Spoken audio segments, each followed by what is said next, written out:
Welcome back, and on day 4 today I'm going to tell you the next reason, and it's good husbandry.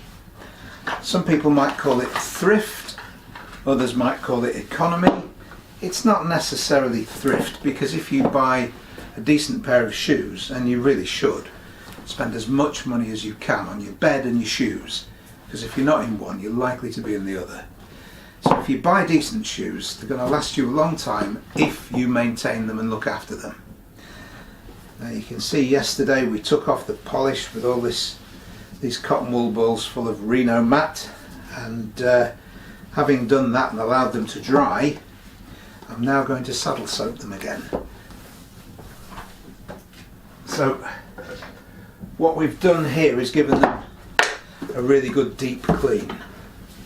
Only after that will we start to put the creams and the oils and the polishes back on. Now, good husbandry is an interesting thing. One of my favourite authors is, he's no longer with us very sadly, and I regret that I won't see any more of his work, is Terry Pratchett, Sir Terry Pratchett. One of his characters, Commander Sam Vimes, is a policeman. And he has a theory about boots. Vimes' boots. This theory, it goes like this. If you buy a decent pair of boots, and in the world of Sam Vimes and Ankh-Morpork and the Discworld novels, if you buy a pair of decent boots, it will cost you $50. But you can also get cheap boots, and the cheap boots will cost you $10. But if you buy the $50 boots, they could last you 10 years. Whereas the $5 boots, they're going to wear out in a year, maybe 2.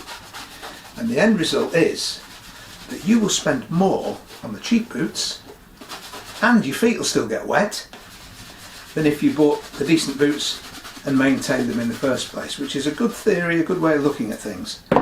Good husbandry is exceptionally important, and that doesn't just mean polishing. You can also have these things repaired. Cheap boots you can't, they won't hold it. The uppers aren't made of leather, the soles are the sort that can't really be replaced. So if you buy good ones and you take them, make friends with a cobbler. There's one in every town even now. Make friends with them. Give them your business, keep them working, keep them going, and have your shoes soled and healed just as soon as you can see that they need to be. So there you go. Reason number 4, good husbandry, economy or thrift. See me tomorrow and I'll tell you reason number 5.